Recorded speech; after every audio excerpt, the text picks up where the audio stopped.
तो आज हम एक बहुत ही दिलचस्प चीज पर बात करने वाले हैं, ऑटोमेटिक नेगेटिव थॉट्स, या शॉर्ट में कहें तो ANTs। हाँ, ANTs, ये नाम काफी सही लगता है इनके लिए। चींटियों की तरह बिन बुलाए आ जाते हैं और परेशान करते हैं। बिल्कुल, ये वो नेगेटिव, थोड़े उदास करने वाले सिनिकल से ख्याल होते हैं ना, जो बस आ जाते हैं दिमाग में। एग्जैक्टली। और प्रॉब्लम ये है कि ये सिर्फ आते जाते नहीं है, ये टिक जाते हैं कभी कभी और हमारे मूड पर, हमारी एनर्जी पर, हमारी पूरी की पूरी वेलबींग पर असर डालते हैं। हाँ, ऐसा लगता है जैसे दिमाग पर कोई नेगेटिव फिल्टर लग गया हो। सही कहा, बिल्कुल एक फिल्टर जैसा, जिससे सारी दुनिया थोड़ी ग्रे, थोड़ी उदास सी लगने लगती है। और ये कोई हल्की बात नहीं है। मतलब ये कि ये चीजें डिप्रेशन तक ले जा सकती हैं, या वो सोच की सब बुराई होने वाला है, उस फेटलिस्टिक थिंकिंग को बढ़ावा दे सकती हैं। अच्छा। ऐसा लगता है कि शायद हमारा दिमाग थोड़ा वायर्ड ही है नेगेटिव पर ज्यादा फोकस करने के लिए, एक तरह का पुराना सर्वाइवल इंस्टिंक्ट शायद। ओके, तो ये सिर्फ हवाई ख्याल नहीं है, इनका वाकई गहरा असर है। पर ये आते कहाँ से हैं? मेरा मतलब है, ये बस एक सोच है या इसका कुछ और भी कनेक्शन है बॉडी से शायद? ये बहुत जरूरी सवाल है और इसका जवाब हाँ है। ये सिर्फ सोच नहीं है, ये थॉट्स रियल हैं। रियल कैसे? देखिए, हर थॉट, चाहे पॉजिटिव हो या नेगेटिव, वो हमारे ब्रेन में एक इलेक्ट्रिकल सिग्नल भेजता है, केमिकल्स रिलीज होते हैं। ओके। और जो नेगेटिव थॉट्स हैं, जैसे गुस्से वाले, उदासी वाले, डर वाले, वो सीधा हमारे इमोशनल सेंटर, जिसे डीप लिम्बिक सिस्टम कहते हैं, उसे एक्टिवेट करते हैं।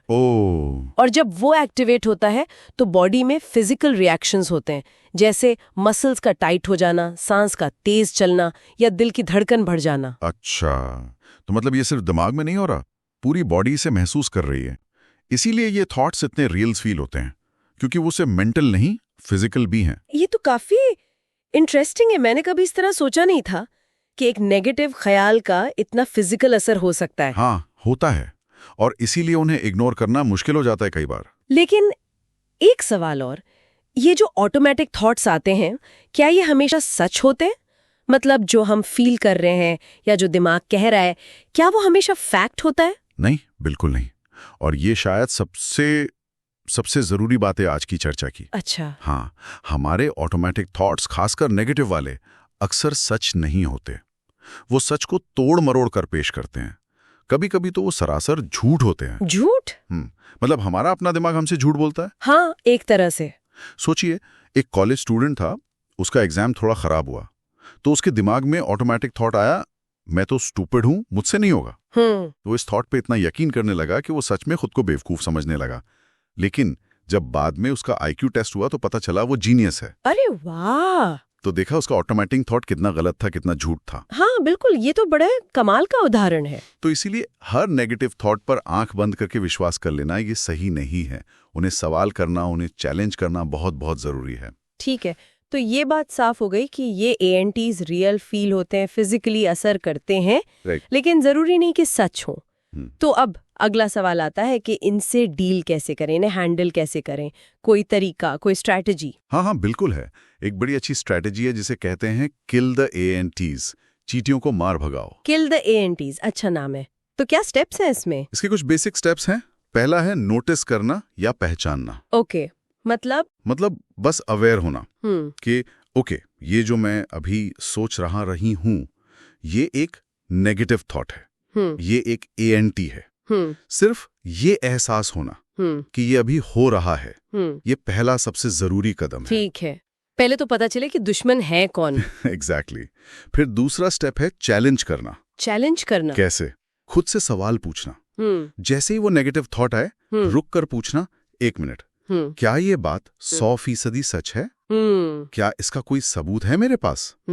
या ये सिर्फ मेरा डर बोल रहा है, या मेरी कोई पुरानी आदत? अच्छा, मतलब उसकी सच्चाई पर ही सवाल उठा देना। हाँ, उस थॉट को कटघरे में खड़ा करना, पूछना क्या तुम सच बोल रहे हो? ठीक है, पहचान लिया, चैलेंज कर दिया। हाँ। फिर तीसरा स्टेप है जवाब देना या टॉक बैक करना, उनसे बात करना। हाँ, एक तरह से उन नेगेटिव थॉट्स को पलटकर जवाब देना। जैसे अगर थॉट कहता है तुम ये नहीं कर सकते, तो उसे जवाब देना, क्यों नहीं कर सकता? मैंने पहले भी मुश्किल काम किए हैं, मैं कोशिश तो कर सकता हूं। मतलब उसकी पावर को कम करना, उसे डिफेंड करने के बजाय उस पर अटैक करना। ये थोड़ा एक्टिव अप्रोच है। सिर्फ सुनना नहीं बल्कि जवाब देना। बिल्कुल। और चौथा स्टेप जो काफी लोगों को हेल्प करता है वो है लिखना। लिखना थॉट्स को? हाँ, जैसे ही कोई परेशान करने वाला नेगेटिव थॉट आए उसे एक कागज पर या डायरी में लिख लेना। जैसे मान लीजिए थॉट आया, मेरा पार्टनर कभी मेरी बात नहीं सुनता। ओके। इसे लिख लिया। फिर उसके ठीक सामने या नीचे एक ज्यादा बैलेंस्ड, ज्यादा रैशनल, ज्यादा सच्चा जवाब लिखना। जैसे ओके, अभी वो मेरी बात नहीं सुन रही, शायद वो किसी और चीज में डिस्ट्रैक्टेड है, पर ऐसा नहीं है कि वो कभी नहीं सुनता। उसने कई बार मेरी बात ध्यान से सुनी है और समझी है। अच्छा, तो लिखने से क्या होता है? लिखने से ना दो चीजें होती हैं। एक तो वो थॉट आपके दिमाग से निकलकर कागज पर आ जाता है, तो थोड़ा डिस्टेंस बन जाता है, आप उसे ज्यादा ऑब्जेक्टिवली देख पाते हैं। हाँ, ये बात तो है। और दूसरा, जब आप उसका रैशनल जवाब लिखते हैं तो आप एक्टिवली उस नेगेटिव थॉट की पावर को काट रहे होते हैं। आप अपने ब्रेन को एक दूसरा ज्यादा पॉजिटिव या रियलिस्टिक नजरिया दे रहे होते हैं, तो धीरे धीरे उसकी पकड़ कमजोर होती है। ये लिखने वाला आइडिया मुझे काफी प्रैक्टिकल लग रहा है। डिस्टेंस क्रिएट करना और फिर रैशनल जवाब देना, बढ़िया है। हाँ, ये काफी इफेक्टिव हो सकता है। आपने कहा था कि पहला स्टेप है पहचानना। तो क्या इन ANTs के कुछ कॉमन पैटर्न्स या कह सकते हैं कि कुछ खास तरह के ANTs होते हैं जिन्हें पहचानना आसान हो? मतलब क्या इनकी कुछ स्पीशीज होती हैं? हाँ, बिल्कुल। ये बहुत अच्छा सवाल है। एक्सपर्ट्स ने कुछ कॉमन पैटर्न्स आइडेंटिफाई किए हैं, कुछ खास तरीके जिनसे ये नेगेटिव थॉट्स हमें बेवकूफ़ बनाते हैं। इन्हें पहचान ले तो चैलेंज करना और आसान हो जाता है। बताइए ना कुछ। जरूर।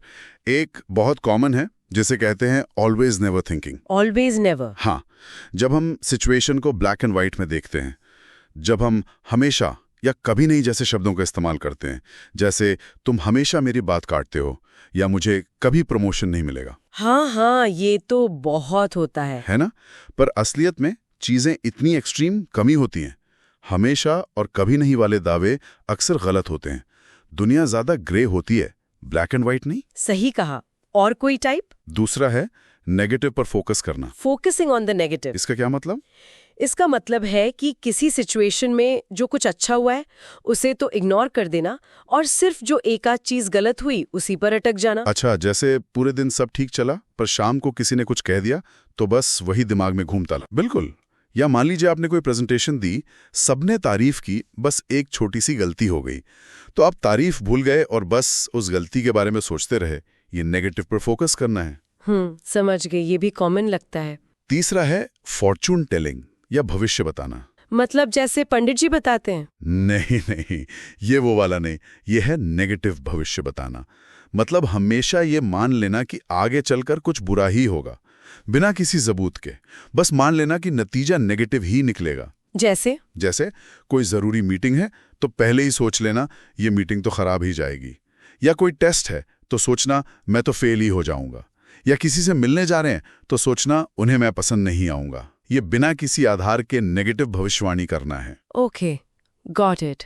और चौथा एक और बड़ा कॉमन है माइंड रीडिंग। Mind reading? दूसरों का दिमाग पढ़ना। हाँ, पर असल में पढ़ नहीं रहे होते, बस मान लेते हैं कि हम जानते हैं कि दूसरा क्या सोच रहा है, वो भी ज्यादातर नेगेटिव ही। उदाहरण? जैसे आपने किसी को हाय कहा और उसने ठीक से जवाब नहीं दिया तो आपने तुरंत सोच लिया जरूर ये मुझसे नाराज है या मैंने कुछ गलत कह दिया होगा, जबकि हो सकता है वो बस किसी और सोच में डूबा हो। हाँ, ये तो बहुत होता है। हम कितनी बार अज्यूम कर लेते हैं कि दूसरा क्या सोच रहा होगा बिना पूछे। एग्जैक्टली। और ये माइंड रीडिंग बहुत सारी मिसअंडरस्टैंडिंग्स और झगड़ों की जड़ होती है रिलेशनशिप्स में। बिल्कुल। और कोई मेजर टाइप? हाँ, एक और है ब्लेमिंग या इल्जाम लगाना। ये तो नाम से ही साफ है। हाँ, मतलब अपनी प्रॉब्लम्स के लिए, अपनी मुश्किलों के लिए हमेशा दूसरों को या बाहरी हालातों को जिम्मेदार ठहराना। मेरी तरक्की इसलिए नहीं हुई क्योंकि मेरा बॉस ठीक नहीं है, मैं खुश इसलिए नहीं हूं क्योंकि मेरी किस्मत खराब है। ये है कि जब हम ब्लेम करते हैं तो हम खुद को एक विक्टिम, एक बेचारा बना लेते हैं, और जब हम विक्टिम मोड में होते हैं तो हमें लगता है कि सिचुएशन हमारे कंट्रोल में नहीं है, हम कुछ बदल नहीं सकते। हाँ, क्योंकि जिम्मेदार तो कोई और है। बिल्कुल। तो इससे हम अपनी पर्सनल पावर खो देते हैं। सिचुएशन को सुधारने की जो ताकत हमारे अंदर हो सकती है, हम उसे इस्तेमाल ही नहीं करते। वाह, ये तो पांचों बड़े मतलब आंखें खोलने वाले पैटर्न्स हैं। Always never, negative focus, Fortune telling, mind reading और ब्लेमिंग। इनको पहचानना सच में पहला स्टेप हो सकता है। हाँ, अगर हम अपने थॉट्स में इन पैटर्न्स को पकड़ना सीख जाएं, तो उन्हें चैलेंज करना बहुत आसान हो जाता है, क्योंकि हमें पता होता है कि ये थॉट शायद सच नहीं, बल्कि इनमें से किसी एक पैटर्न का नतीजा है। तो बॉटम लाइन क्या है, निचोड़ क्या है इस सारी बातचीत का? निचोड़ ये है कि ये जो ऑटोमेटिक नेगेटिव थॉट्स हैं, ये ANTs, ये हैं, ये सबके दिमाग में आते हैं, ये रियल फील होते हैं, बॉडी पर असर करते हैं। लेकिन सबसे जरूरी बात, ये हमेशा सच नहीं होते। और दूसरी जरूरी बात, हम इनसे लड़ सकते हैं, हम इन्हें मैनेज कर सकते हैं। तो इन्हें पहचानना, इन्हें चैलेंज करना, इन्हें जवाब देना, ये जरूरी है? बहुत जरूरी है, क्योंकि अगर हम इन्हें अनचेक छोड़ दें, अगर हम इन पे बस विश्वास करते चले जाएं, तो ये धीरे धीरे हमारे रिश्तों को खराब कर सकते हैं। हाँ। हमारे सेल्फ एस्टीम को, हमारे कॉन्फिडेंस को गिरा सकते हैं, और हमसे हमारी अपनी जिंदगी को बेहतर बनाने की ताकत छीन सकते हैं। ये हमें कंट्रोल करने लगते हैं। सही कहा। तो इन चींटियों को, इन ANTs को एक्टिवली क्रश करना, उन्हें खत्म करना जरूरी है। बिल्कुल, उन्हें अपने दिमाग का मालिक नहीं बनने देना है। तो आज हमने काफी गहराई से समझा कि कैसे ये ऑटोमेटिक नेगेटिव थॉट्स या ANTs सिर्फ ख्याल नहीं है, इनका हमारे दिमाग और शरीर दोनों पर असर होता है। हाँ, और ये भी समझा कि ये कितने भी रियल लगें, जरूरी नहीं कि ये सच हों। और सबसे अहम बात कि हम इनके आगे बेबस नहीं हैं। हमारे पास तरीके हैं, स्ट्रैटेजीज हैं इन्हें मैनेज करने की। बिल्कुल, सिर्फ ये जान लेना कि थॉट्स रियल हैं, उनका इम्पैक्ट होता है, लेकिन वो हमेशा रियलिटी नहीं होते। ये अपने आप में एक बहुत बड़ी, एक पावरफुल रियलाइजेशन है। हाँ, ये सोच बदलने वाली बात है। और जब हम उन्हें एक्टिवली चैलेंज करते हैं, उनसे सवाल करते हैं, उन्हें रैशनल जवाब देते हैं, तो हम धीरे धीरे अपने रोजमर्रा के एक्सपीरियंस को, अपने मूड को, अपनी एनर्जी को बेहतर बना सकते हैं। तो इस सब का मतलब क्या निकलता है? क्या टेक अवे है हमारे सुनने वालों के लिए? मेरे ख्याल से टेक अवे ये है कि अपने थॉट्स पर ध्यान देना शुरू करें। उन्हें सुने, पर उन पर आंख बंद करके विश्वास ना करें, खासकर नेगेटिव वालों पर। और उन्हें चैलेंज करने से डरे नहीं। बिल्कुल। और शायद एक आखिरी सवाल हम अपने सुनने वालों के लिए छोड़ सकते हैं सोचने को। जरूर। क्या सवाल? जाने में धीरे धीरे अपनी ही रियलिटी को, अपनी ही दुनिया को असलियत से ज्यादा नेगेटिव नहीं बना रहे हैं। ये तो सोचने वाली बात है कि कहीं हम खुद ही तो अपनी दुनिया को ज्यादा अंधेरा नहीं कर रहे, सिर्फ इन ANTs को सच मानकर। हाँ, बस कुछ सोचने के लिए। बिल्कुल, इस पर जरूर सोचिएगा।